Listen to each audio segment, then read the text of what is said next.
ನಮಸ್ತೆ ಕರ್ನಾಟಕ ಸ್ನೇಹಿತರೆ, ಇವತ್ತಿನ ಕ್ರಿಕೆಟ್ ಅಪ್ಡೇಟ್ ನೋಡ್ಕೊಂಡು ಬರೋಣ. ಅಫ್ಘಾನಿಸ್ತಾನ ಕ್ರಿಕೆಟ್ ಮುಳುಗಡೆ ಆಗ್ತಾ ಇದೆಯಾ? ಈ ತರದ ಒಂದು ಮಾತುಕತೆ ಇವಾಗ ಆರಂಭವಾಗ್ತಾ ಇದೆ. ಯಾಕಿರ್ಬಹುದು ಅಂತ ಹೇಳಿದ್ರೆ, ಅಫ್ಘಾನಿಸ್ತಾನದ ಜೊತೆಗೆ ಕ್ರಿಕೆಟ್ ಆಸ್ಟ್ರೇಲಿಯಾ, ಕ್ರಿಕೆಟ್ ಇಂಗ್ಲೆಂಡ್ ಹಾಗೇನೆ ನ್ಯೂಜಿಲೆಂಡ್ ತಂಡಗಳು ಇವಾಗ ಯಾವುದೇ ರೀತಿಯಾದಂತಹ ಸರಣಿ ಆಡಲು ಇಷ್ಟಪಡುವುದಿಲ್ಲ ಅಂತ ಹೇಳಿದ್ದಾವೆ. ಇನ್ಮೇಲೆ ಈ ತಂಡದ ಜೊತೆಗೆ ಖಂಡಿತವಾಗಿಯೂ ಅಫ್ಘಾನ್ ಸರಣಿಗಳು ನಡೆಯುವುದಿಲ್ಲ. ಇದರಿಂದ ತುಂಬಾನೇ ಲಾಸ್ ಆಗೋದು ಅಫ್ಘಾನಿಸ್ತಾನ ಕ್ರಿಕೆಟ್ ತಂಡಕ್ಕೆ ಆಗಿರ್ತದೆ. ಯಾಕಂತ ಹೇಳಿದ್ರೆ, ಇದರಿಂದ ತುಂಬಾನೇ ರೆವೆನ್ಯೂ ಸಿಗ್ತಾ ಇತ್ತು, ಅದು ಇವಾಗ ಅಫ್ಘಾನಿಸ್ತಾನ ತಂಡಕ್ಕೆ ಸಿಗೋದಿಲ್ಲ.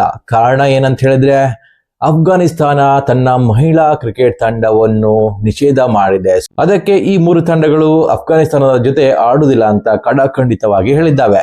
ಇದರಿಂದ ಅಫ್ಘಾನಿಸ್ತಾನ ಮುಳುಗಡೆಯ ಹಂತದಲ್ಲಿದೆ ಅಂತ ಹೇಳ್ಬಹುದು. ಇಂಡಿಯಾ ಮಾತ್ರ ಇವಾಗ ಒಂದು ದೊಡ್ಡ ಕೈ ಅಂತ ಹೇಳ್ಬಹುದು. ಬಾಕಿ ಉಳಿದಂತೆ ನೋಡೋದಾದ್ರೆ ದೊಡ್ಡ ಕೈಗಳೆಲ್ಲವೂ ಇವಾಗ ಅಫ್ಘಾನಿಸ್ತಾನದ ಕೈ ಬಿಟ್ಟಿವೆ. ಇನ್ಮೇಲೆ ಏನಾದ್ರೂ ಇದ್ರೆ ಅಫ್ಘಾನಿಸ್ತಾನ ಕೇವಲ ತನಗಿಂತ ಚಿಕ್ಕ ರಾಷ್ಟ್ರಗಳ ಜೊತೆಗೆ ಕೇವಲ ಸೀರೀಸ್ ನಡೆಸಬೇಕಾಗ್ತದೆ. ಪಾಕಿಸ್ತಾನ ಇರ್ಬೋದು, ಜಿಂಬಾಬ್ವೆ ಇರ್ಬೋದು, ಶ್ರೀಲಂಕಾ ಇರ್ಬೋದು, ಇಂಥ ತಂಡಗಳೊಂದಿಗೆ ಮಾತ್ರ ಇವಾಗ ಸೀರೀಸ್ ನಡೆಸಬೇಕಾಗ್ತದೆ. ಅದು ಬಿಟ್ರೆ ಆಸ್ಟ್ರೇಲಿಯಾ, ಇಂಗ್ಲೆಂಡ್ ಹಾಗೂ ನ್ಯೂಜಿಲೆಂಡ್ ಜೊತೆಗೆ ಆಡೋದಕ್ಕೆ ಇವಾಗ ಆಗೋದಿಲ್ಲ. ಇದಕ್ಕೆ ಆ ಮೂರು ರಾಷ್ಟ್ರಗಳು ಕಡಿವಾಣ ಹಾಕಿದ್ದಾವೆ ಅಂತ ಹೇಳಬಹುದು. ಇನ್ನು ನೆಕ್ಸ್ಟ್ ಅಪ್ಡೇಟ್ ಬಂದು ಮುಂಬೈ ಇಂಡಿಯನ್ಸ್ ಅಭಿಮಾನಿಗಳಿಗೆ ಖುಷ್ ಖಬ್ರಿ ಅಂತ ಹೇಳ್ಬಹುದು. ಏನಂತ ಹೇಳಿದ್ರೆ, ಮುಂಬೈನ ಹಾರ್ದಿಕ್ ಪಾಂಡ್ಯ ಹಾಗೂ ಸೂರ್ಯಕುಮಾರ್ ಯಾದವ್ ಏನಿದ್ದಾರೆ, ಅವರು ಇವಾಗ ಮುಂಬೈನ ಉಳಿದ ಮ್ಯಾಚ್ ಗಳಿಗೆ ಲಭ್ಯರಿರ್ತಾರೆ ಅನ್ನುವಂತಹ ಅಪ್ಡೇಟ್ ಬರ್ತಾ ಇದೆ. ನೋಡೋದಾದ್ರೆ ಮುಂಬೈ ಇವಾಗಲೇ ಪ್ಲೇ ಆಫ್ ಇಂದ ಹೊರಗಡೆ ಹೋಗಿದೆ. ಇನ್ನೇನು ಚಾನ್ಸೇ ಇಲ್ಲ.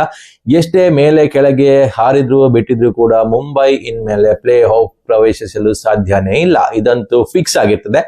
ಆದ್ರೆ ಮುಂಬೈ ಇಂಡಿಯನ್ಸ್ಗೆ ಇದರ ಮಧ್ಯೆ ಸ್ವಲ್ಪ ಖುಷಿಯ ವಿಷಯ ಅಂತ ಹೇಳಿದ್ರೆ, ಹಾರ್ದಿಕ್ ಪಾಂಡ್ಯ ಹಾಗೂ ಸೂರ್ಯಕುಮಾರ್ ಯಾದವ್ ಇವಾಗ ಟೀಮ್ ನ ಪ್ಲೇಯಿಂಗ್ 11 ನಲ್ಲಿ ಇರ್ತಾರೆ ಅನ್ನುವಂತಹ ಅಪ್ಡೇಟ್ ಬರ್ತಾ ಇದೆ. ಫ್ಯಾನ್ಸ್ ನ ಹಿತದೃಷ್ಟಿಯಿಂದ ನೋಡೋದಾದ್ರೆ ಮುಂಬೈ ಇಂಡಿಯನ್ಸ್ಗೆ ಇದು ಒಂದು ಖುಷ್ ಖಬರಿ ಅಂತ ಹೇಳ್ಬೋದು. ಖುಷಿಯ ವಿಷಯನೇ ಅಂತ ಹೇಳ್ಬೋದು. ಆದ್ರೆ ಮುಂಬೈ ಇಂಡಿಯನ್ಸ್ಗೆ ಇದರಿಂದ ಯಾವುದೇ ಲಾಭ ಇರುವುದಿಲ್ಲ. ಯಾಕಂತ ಹೇಳಿದ್ರೆ ಆಲ್ರೆಡಿ ಟೀಮ್ ಕ್ವಾಲಿಫೈ ಹಂತದಿಂದ ಹೊರ ಬಿದ್ದಿದೆ. ಹಾರ್ದಿಕ್ ಪಾಂಡ್ಯ ಅವರ ಒಂದು ಇತ್ತೀಚಿನ ಕಾಂಟ್ರವರ್ಸಿ ಏನಿದೆ, ಅದಕ್ಕೆ ಇವಾಗ ಬ್ರೇಕ್ ಬಿದ್ದಿದೆ ಅಂತ ಹೇಳ್ಬೋದು. ಒಂದ್ ವೇಳೆ ಅವರು ಟೀಮ್ ನಲ್ಲಿ ಆಟ ಆಡಿದ್ರೆ ಆ ಕಾಂಟ್ರವರ್ಸಿಗಳೆಲ್ಲ ಸುಳ್ಳು ಅಂತ ಇವಾಗ ನಾವು ನಂಬಬಹುದಾಗಿರ್ತದೆ. ಎಸ್ಪೆಷಲಿ ಎಂಐ ನ ಫ್ಯಾನ್ಸ್ಗೆ ಇದು ತುಂಬಾನೇ ದೊಡ್ಡ ವಿಷಯ ಆಗಿರ್ತದೆ. ಅವರಿಬ್ರು ಆಡಿದ ಕೂಡಲೇ ವಿನ್ ಆಗ್ತಾರೆ ಅಂತಾನೆ ಅರ್ಥ ಅಲ್ಲ. ಅವರಿಬ್ರು ಆಡ್ತಾರೆ ಅಂತ ಹೇಳಿದ್ರೆ ಟೀಮ್ ನ ಎನ್ವೈರ್ಮೆಂಟ್ ಇವಾಗ ಸುಧಾರಿಸಿದೆ ಅಂತ ಹೇಳ್ಬಹುದಾಗಿರ್ತದೆ.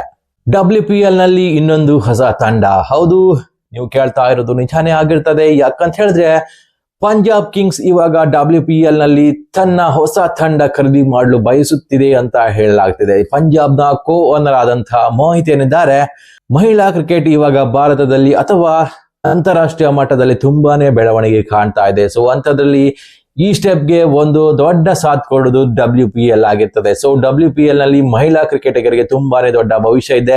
ಅಂಥದ್ದಲ್ಲಿ ನಾವು ಮಹಿಳಾ ಕ್ರಿಕೆಟ್ ನಲ್ಲಿ WPL ನಲ್ಲಿ ಅದು ಕೂಡ ನಾವು ಒಂದು ತಂಡವನ್ನು ಖರೀದಿ ಮಾಡಲು ಇಚ್ಛಿಸ್ತೇವೆ ಅಂತ ಅವರು ಹೇಳಿದ್ದಾರೆ. ಈ ಮೂಲಕ WPL ನಲ್ಲಿ ಹೊಸ ತಂಡ ಖರೀದಿಯ ಬಗ್ಗೆ ಅವರು ತಮ್ಮ ಮಾತನ್ನು ಆಡಿದ್ದಾರೆ. ಇದರಿಂದ ಕನ್ಫರ್ಮ್ ಆಗುವುದೇನಂತ ಹೇಳಿದ್ರೆ, ಮುಂದಿನ ಹರಾಜು ಪ್ರಕ್ರಿಯೆಯಲ್ಲಿ ಖಂಡಿತವಾಗಿಯೂ ಪಂಜಾಬ್ ಕಿಂಗ್ಸ್ ಒಂದು ತಂಡವನ್ನು ಖರೀದಿ ಮಾಡ್ತದೆ ಅನ್ನೋದ್ರಲ್ಲಿ ಎರಡು ಮಾತಿಲ್ಲ ಅಂತ ಹೇಳ್ಬಹುದು. ಒಂದು ವೇಳೆ ಮುಂದಿನ ದಿನಗಳಲ್ಲಿ ಮಹಿಳಾ ಕ್ರಿಕೆಟ್ ಅಲ್ಲಿ ಇನ್ನೆರಡು ಹೊಸ ತಂಡಗಳು ಸೇರ್ಪಡೆಗೊಂಡರೆ ಖಂಡಿತವಾಗಿಯೂ ಅದು ಮಹಿಳಾ ಕ್ರಿಕೆಟ್ ನ ಏಳಿಗೆಗೆ ಮಹತ್ವದ ಕೊಡುಗೆ ನೀಡುತ್ತೆ ಅಂತ ಹೇಳ್ಬಹುದು. ತುಂಬಾನೇ ಮಹಿಳಾ ಕ್ರಿಕೆಟಿಗರು WPL ನಲ್ಲಿ ಭಾಗವಹಿಸಲು ಮಹತ್ವದ ಪಾತ್ರ ವಹಿಸ್ತದೆ ಅಂತ ಹೇಳ್ಬಹುದಾಗಿರ್ತದೆ. ನೋಡೋಣ ಮುಂದಿನ ದಿನಗಳಲ್ಲಿ WPL ನಲ್ಲಿ ಎಷ್ಟು ತಂಡಗಳು ಭಾಗಿಯಾಗತ್ತೆ ಅಂತ. ಎಲ್ಲದಕ್ಕೂ ಸಮಯನೇ ಉತ್ತರ ಕೊಡಬೇಕಾಗ್ತದೆ. ನಮ್ಮ ಮುಂದಿನ ಅಪ್ಡೇಟ್, ಇಂಡಿಯಾದಲ್ಲಿ ಬಿಗ್ ಬ್ಯಾಶ್ ನ ಆರಂಭಿಕ ಮ್ಯಾಚ್ ಗಳು ನಡೀತದೆ. ಹೌದು, ಇಂಡಿಯಾದಲ್ಲಿ ಬಿಗ್ ಬ್ಯಾಶ್ ನ ಮ್ಯಾಚ್ ಗಳು ನಡೀತದೆ ಅಂತ ಹೇಳಲಾಗ್ತಾ ಇದೆ. ಇದು ಕನ್ಫರ್ಮ್ ಅಂತಾನೆ ಹೇಳ್ಬೋದು. 2026 ಹಾಗೂ 27ನೇ ಸಾಲಿನ ಬಿಗ್ ಬ್ಯಾಶ್ ಏನಿದೆ, ಮೊದಲ ಕೆಲವೊಂದಿಷ್ಟು ಮ್ಯಾಚ್ ಗಳು ಇಂಡಿಯಾದಲ್ಲಿ ನಡೀತದೆ ಅಂತ ಅಪ್ಡೇಟ್ ಗಳು ಬರ್ತಾ ಇದೆ. ಇದಕ್ಕಿಂತ ಮುಂಚೆ cricket Australia Big Bash League ಅನ್ನು ಇಂಡಿಯಾದಲ್ಲಿ ನಡೆಸಲಿಕ್ಕೆ ಇಚ್ಛೆ ಮಾಡಿತ್ತು. ಯಾಕಂತ ಹೇಳಿದ್ರೆ ಬಿಗ್ ಬ್ಯಾಶ್ ನ ಪಾಪ್ಯುಲಾರಿಟಿ ಜಾಸ್ತಿ ಮಾಡ್ಬೇಕನ್ನೋದು ಕ್ರಿಕೆಟ್ ಆಸ್ಟ್ರೇಲಿಯಾದ ಉದ್ದೇಶವಾಗಿತ್ತು. ಬಿಗ್ ಬ್ಯಾಶ್ ಏನಿದೆ ಅದನ್ನು ಇಂಡಿಯಾದಲ್ಲಿ ಆಡಿಸ್ಲಿಕ್ಕೆ ಒಂದು ದೊಡ್ಡ ಕಾರಣ ಅಂತ ಹೇಳಿದ್ರೆ ಅದರ ಅಭಿಮಾನಿಗಳಾಗಿರ್ತದೆ. ಇಂಡಿಯಾದಲ್ಲಿ ಕ್ರಿಕೆಟ್ ತುಂಬಾನೇ ಪಾಪ್ಯುಲರ್ ಗೇಮ್ ಆಗಿದೆ. ಅದರಿಂದ ಬಿಗ್ ಬ್ಯಾಶ್ ನಂತಹ ಲೀಗ್ ಗಳನ್ನು ಇಂಡಿಯಾದಲ್ಲಿ ನಡೆಸೋದ್ರಿಂದ ಅದಕ್ಕೆ ತುಂಬಾನೇ ರೆವೆನ್ಯೂ ಕೂಡ ಬರ್ತದೆ, ಹಾಗೇನೆ ತುಂಬಾನೇ ಜನ ಅಭಿಮಾನಿಗಳು ಕೂಡ ಸಿಗ್ತಾರೆ ಅನ್ನೋದು ಕ್ರಿಕೆಟ್ ಆಸ್ಟ್ರೇಲಿಯಾದ ಒಂದು ಥಿಂಕ್ ಆಗಿರ್ತದೆ. ಸೊ ಅದರಿಂದ ಕ್ರಿಕೆಟ್ ಆಸ್ಟ್ರೇಲಿಯಾ 2026 ಹಾಗೂ 27ನೇ ಸಾಲಿನ ಬಿಗ್ ಬ್ಯಾಶ್ ನ ಮೊದಲ ಮ್ಯಾಚ್ ಗಳನ್ನು ಇಂಡಿಯಾದಲ್ಲಿ ಆಡಿಸ್ಲಿಕ್ಕೆ ಇಷ್ಟಪಟ್ಟಿದ್ದಾರೆ. ಸೊ ಅದರಂತೆ ಚೆನ್ನೈನಲ್ಲಿ ಕೆಲವೊಂದು ಮ್ಯಾಚ್ ಗಳು ಆಗುತ್ತೆ ಅಂತ ಇವಾಗ ಅಪ್ಡೇಟ್ ಬಂದಿದೆ.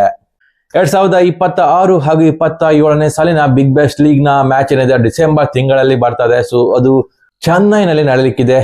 ಬಿಗ್ ಬ್ಯಾಶ್ ನ ಮೊದಲ ಮ್ಯಾಚ್ ಅಂತ ಹೇಳಲಾಗ್ತಾ ಇದೆ. ಸೊ ಚೆನ್ನೈನಲ್ಲಿ ತುಂಬಾನೇ ಜನ ಕ್ರಿಕೆಟ್ ಅನ್ನು ನೋಡ್ತಾರೆ. ಸೊ ಅದರಿಂದ ಮೊದಲ ಮ್ಯಾಚ್ ಚೆನ್ನೈನಲ್ಲಿ ನಡೀತದೆ. ಸೊ ಇನ್ನುಳಿದ ಮ್ಯಾಚ್ ಎಲ್ಲಿ ನಡೀತೆ ಅನ್ನೋದಕ್ಕೂ ಇನ್ನೂ ಕೂಡ ಉತ್ತರ ಸಿಕ್ಕಿಲ್ಲ. ಸೊ ಒಂದ್ ವೇಳೆ ಆದ್ರೆ ಬೆಂಗಳೂರಲ್ಲಂತೂ ಖಂಡಿತವಾಗಿಯೂ ಹಾಗೆ ಆಗ್ತದೆ. ಸೊ ಕೆಲವೊಂದಿಷ್ಟು ಮ್ಯಾಚ್ ಅಂತೂ ನಮ್ಮ ಇಂಡಿಯಾದಲ್ಲಿ ನಡೆಯೋದು ಕನ್ಫರ್ಮ್ ಆಗಿದೆ ಅಂತ ಹೇಳಲಾಗ್ತಾ ಇದೆ. ಸೊ ಇದು ಇವತ್ತಿನ ಕ್ರಿಕೆಟ್ ಅಪ್ಡೇಟ್. ಯಾರಿಗಾದ್ರೂ ಇಷ್ಟ ಆದ್ರೆ ಲೈಕ್ ಅಂತೂ ಮಾಡಿ, ಸಬ್ಸ್ಕ್ರೈಬ್ ಅಂತೂ ಖಂಡಿತ ಮಾಡಿ. ನಿಮ್ಮ ಸಬ್ಸ್ಕ್ರೈಬ್ ನಮ್ಗೆ ತುಂಬಾನೇ ಇಂಪಾರ್ಟೆಂಟ್ ಆಗಿರ್ತದೆ. ಸೊ ಸಬ್ಸ್ಕ್ರೈಬ್ ಮಾಡೋದಂತೂ ಮರಿಬೇಡಿ. ನಮಸ್ಕಾರ.